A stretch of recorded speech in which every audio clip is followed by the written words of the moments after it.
Welcome everybody to our Teaching with Technology Brown Bag, recording your own course content. I'm pleased to introduce today Mr. Brandon Henry, who is an instructional systems specialist and our task lead at the Education and Technology Innovation Support Office, or ETI for short, of our technical team.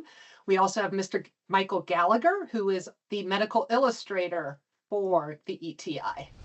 Thanks, Dina. Welcome everyone to our presentation on best practices for recording at home. In today's digital age, more and more people are recording their own projects in the comfort of their own home or in their office. And while recording on your own can be a great way to save money and have more control over the recording process, it can also be challenging to achieve, high quality results. So in this presentation, what we're going to do, we're going to cover the basics to get you started with home recording. You can see our learning objectives here. Take a moment to look at those. And whether you are a complete beginner or have some experience with recording, this presentation will provide you with some tips and tricks that you need to take your recordings to the next level. So let's get started. Most of us are not professional YouTubers with an elaborate home setup, a studio setup or whatever, and that's okay. We might do a recording a few times a year, maybe, even once a year, and we're not expecting anyone to run out and remodel a room specifically for the recording. The key here, as you see, is on a limited space and budget, and I might add a third, time. We all have very limited time for what we're doing, so let's try to do this as simply as we can. Now, we're going to split this presentation into two sections, video and audio. I'm going to talk about some tips for video to consider when you're on camera, and then Mike is going to take over and talk about ways to improve your audio for your presentation. So let's start with location. Simple locations are good. If you're in kind of a tight area, maybe your desk or your workspace is tucked in a corner or up against a wall, a plain background with minimal items can be just as effective to present your content as like a really nice studio. But ideally, we want to have a clean and organized space behind us. So you can see here on this image, I've got a bunch of things on my wall. It's kind of distracting. Clean that up, and you've got a nice space to work with. Once you declutter, it helps really focus on you. So if you're in front of a white or a solid wall, you also want to try to wear a contrasting color from the wall. So if you're in front of white, you don't really want to wear a white shirt. And if you can, if it's possible to pull your desk out away from the wall, if you can add a little bit of space between yourself and the wall, that will help reduce some of those distracting shadows that might be cast on the wall directly behind you.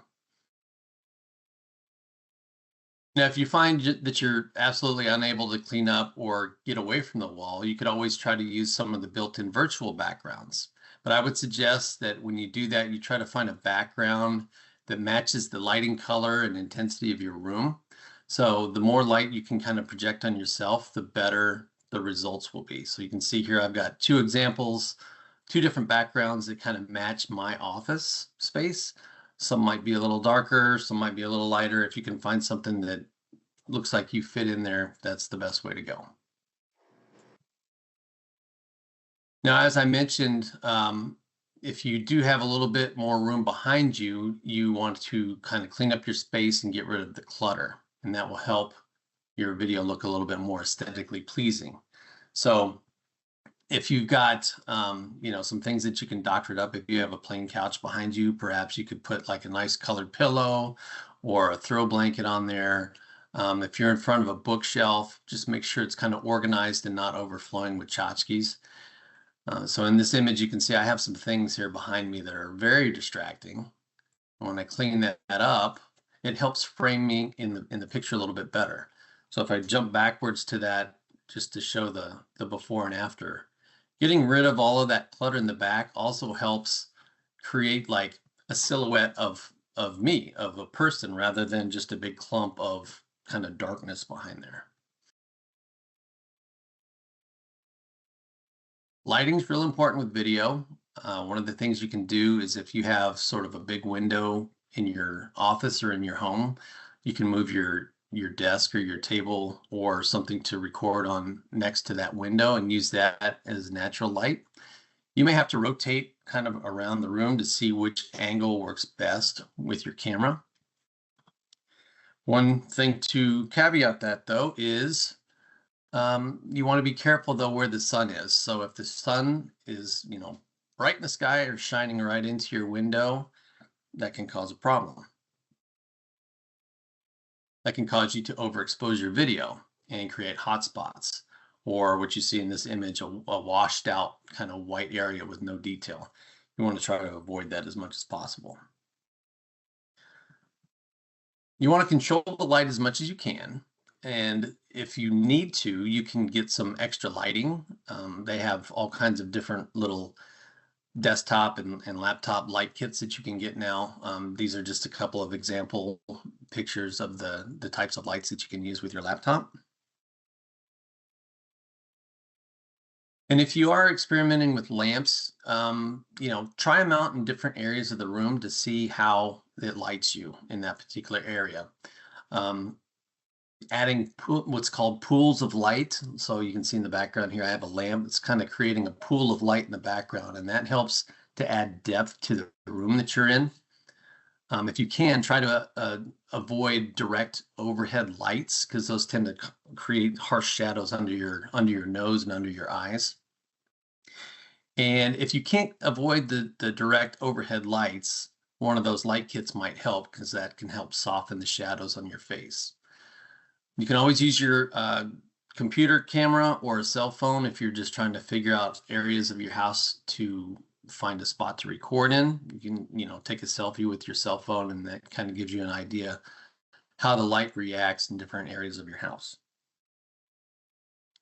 Now, in addition to lighting, your camera setup is important. Most of us have laptops that we will be recording from, and when you put your laptop on your desk and look at it from where you're sitting, you get kind of the up the nose shot, and we want to try to avoid that. So what you can do is raise your laptop up, either put a box or some books under it, and try to get that camera right about where your nose is. That will give a bit more of a professional look to your video. So you can see here I've raised up that camera, and now it's pointed right at me, and it kind of looks a little bit more like I'm talking to someone rather than looking down on someone. You also want to dress for the camera. Now, just because you're recording at home, you have to consider that certain patterns and things, colors on show up differently on cameras. Solid colors with some highlights work well. You want to contrast your clothing with the background. Like I said before, no white shirt on a white wall. You kind of want to avoid stripes and tight patterns because those tend to vibrate on camera. Also, pastel colors are, they tend to wash out skin tones. And so if you can use bright, like jewel type colors, like a ruby, emerald, sapphire, those kind of colors, most of those go really well with many different types of skin tones. And then again, you want to make sure that it kind of contrasts with the background that you have. Last thing I'm going to talk about is you want to have a quiet space. What you can do is, as you're considering areas to set up your recording, sit and listen for a little bit. See if there's a fan going or traffic outside or workers. You want to make sure that you have a quiet space to record. And try not to wear loose jewelry, like jingly jewelry that can get picked up on the microphone, because the microphones will pick up any kind of rattling and jingling. And with that subtle transition, I will turn it over to Mike to discuss audio. Thank you, Brandon. Imagine sitting and watching and listening to a presentation. What happens when the audio drops, or there's feedback or a bad connection? Imagine people talking, cell phones buzzing, construction outside. When we record at home, all these things can happen, contributing to a poor recording. Good news is they can be controlled or minimized, which is what we're going to talk about today. I'd like to start by discussing what happens when audio is bad. It increases audience cognitive load. Learners focus all their attention and energy on trying to hear or understand what is being said. Because of this, the learner's ability to absorb, retain, or understand the material you are presenting is greatly diminished. In your presentation, the goal should be to make learning as easy as possible. Research on poor audio has shown that poor audio has an effect on learners' perception of a presentation's content. Studies have found poor audio reduces the credibility of the presentation, and learners are more skeptical of the material. Some motivation for producing good audio include increasing learner retention. Learners focus on learning material and not interpreting or deciphering what is being said. Good audio also establishes credibility. It makes you sound like the professional that you are. It also shows you value the content and your audience. Good production sets an example also of what professional presentation expectations are. Today, we're going to look at 4 major variables of good audio production in greater detail. These include environment, equipment, presentation, and you, the presenter. Environment is where you are doing your recording, the room in which you're recording. In any room, echo is the biggest challenge and is often a major factor when it comes to bad audio. An ideal room is a sound absorbing room. Think living room, bedroom, or den. These spaces are often carpeted, there's drapes or curtains, and it's an enclosed space, and sometimes there's even a door. Poor spaces include kitchens or rooms with bare floors. In these spaces, echo is very noticeable. Here's an extreme recording environment, which is your closet, but it's a small private space with sound absorbing clothes. Shown here is Ira Glass from NPR recording a podcast. Zooming in further in the environment, your desk plays an instrumental role, believe it or not. In a typical home setup, the computer is often elevated and to the side. Why is this not good for audio recording? Well, it increases echo. Elevated mics pick up all sounds from all directions. There's no absorption. If you're using a built-in mic, the computer is also out of alignment with the audio source, you. So how do you resolve this? You move the computer to a solid surface, your desk, and you center yourself to the computer or the computer to you. One way to reduce surface echo on the desk is to use a blanket or towel on the surface that your computer is resting on. For more advanced echo reduction, drape a towel behind your computer. Another important environmental concern is ambient noise or background noise. You want your space as quiet as possible. Eliminate external noises, distractions, and interruptions. A do not disturb sign is a good idea. Beware of outside noises, traffic, sirens, lawn care, pets, kids, music, even HVAC. Be sure your phones are silent and that there's no alerts on your computer. Nighttime is a good time to record, generally because it's pretty quiet. Another important factor in environment is your own comfort. Use a comfortable chair that you can sit up straight in. If you're standing, be careful of movement and shifting your weight. This can affect the sound. Next, we're going to discuss equipment, starting with the recording device, your computer. Beware that audio might sound different depending on the computer software you are recording with. If you plan on using an external mic, know where audio inputs are and what kind of inputs are compatible with your system. Explore options with system sound settings, meaning the correct volume or position, which I'll talk about next. For this demonstration, we are using a USys managed machine on Windows 10. This will change somewhat with Windows 11, but the concept is the same.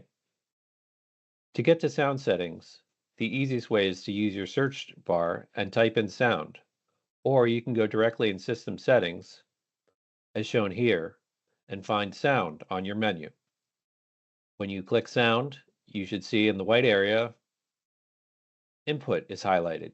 There you can select the mic you plan to use from your dropdown. If it isn't listed in the dropdown, it might not be plugged in. To test the mic, you use the sound waves. Use troubleshooting if there are problems. You still have problems, you want to go to advanced options. And this might be an easier way of selecting and troubleshooting as well. So in advanced options, here is the settings menu. At the top of the menu is system settings. This is global settings, where you can select your input and your output. At the bottom of the menu is for specific applications. If you see the app that you are recording with here, you should make sure the correct input is selected. Let's now talk about mics. As mentioned earlier, know where your computer mic is. Built-in mics are often found on the top of the laptop. Built-in mics are easiest to use but have the lowest sound quality. They pick up a lot of environmental noise and echo. A headset is also a recording option. Usys issues them, or you can get your own. Their quality is variable, though. They can also make you sound like an air traffic controller because the mic is so close to your mouth, it'll pick up sounds like breathing. Earbuds are a good option based on quality and cost. These are the same kind that you plug into your phone, but can be plugged into inputs on your computer. It's possible to achieve decent results with inexpensive earbuds around $20. Earbuds have noise canceling qualities, which isolates your voice, making them a good choice. A warning though, when using earbuds, hold the mic or the wire away from your body. The wire movement on your body creates noise, and this will be picked up in the recording. An external mic is also an option. It's more expensive, but good quality can be found for under $100 or less. Consider an external mic if you plan on doing many recordings or you seek a high level of quality. Check for system compatibility and inputs before purchasing. When using an external mic, it's best to keep a distance of 6 to 12 inches from the microphone. A good way to estimate this distance is to make a fist and extend your thumb and pinky, as shown in this picture. Phones can also be used for recording audio. Phones have built-in mics with noise canceling, which produces good sound. Its downside is it's hard to match audio to a presentation if that's the objective. This requires post-production skills if you're adding it into the presentation. If you're just recording audio, such as a podcast, this is a great option. The next variable I'm going to discuss is the actual presentation or the content. Be sure it's complete. Be sure you are comfortable with and knowledgeable of the material. Make sure that there's no loose ends in the presentation. And remember, ad libs increase the chances for mistakes. Be organized. Be sure the presentation and slides are organized and in the correct order. Verify that all the buttons and transitions are working correctly. And verify that nothing is missing from your presentation. Know the software. Know the tool, which is the software you are presenting or recording with, whether it's Google Meets, Teams, or Panopto. Know where the presentation buttons are for forward and back. Know how to start, stop, and pause a recording, and then know where the recording will be saved. Lastly, we recommend that you chunk your material. What do we mean by this? Well, for those of you familiar with the ETI, we are big advocates of chunking material. Break your large presentation down into smaller, manageable parts. Chunking is good for you, your presentation, and your audience. For you, smaller chunks allow you to take a break from recording. It allows you to rest and gather your thoughts. For your presentation, chunking breaks the presentation into manageable, organized sections. For your audience, chunking creates learning breaks that help the learners better absorb material and take some rest when needed. We are now at the last variable in recording, you, the presenter. What do we suggest to help you as a presenter? Well, we always suggest practice. The quality of your presentation is most directly related to the quality of your preparation. Rarely will you have difficulties in your presentation due to being overprepared. Know your material, know where the difficult passages are, and make them easy through practice. Pre-game. What I mean by this is pre-recording. Here are some tips to help you before you record. Be in the right headspace. Enthusiasm is great and helps engage the audience. Do some vocal warm-ups that help for enunciation. And don't be hurried or rushed in your recording. Be sure to take breaks. Create or plan recording breaks in the presentation, often through chunking material, so you can rest, hydrate, and keep your vocal cords smooth.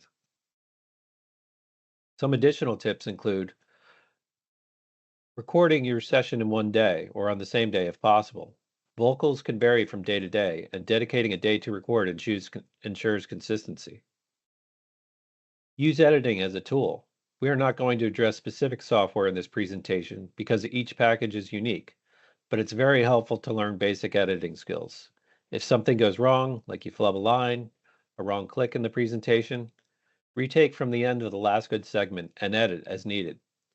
For those that use this, Panopto has some very simple editing tools that will cover your basic needs.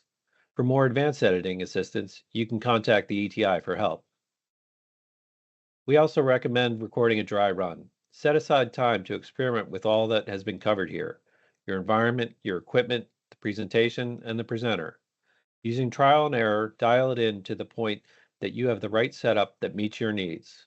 Once the right setup is found, be sure to take notes of what works: mics, positions, software, and settings. This will take some time, but is worth the investment. One of the things they say in filmmaking is that as long as you have good audio, you can chalk bad video up to a stylistic choice. But if you have a great picture with poor audio, it just becomes a bad audio project. Thank you.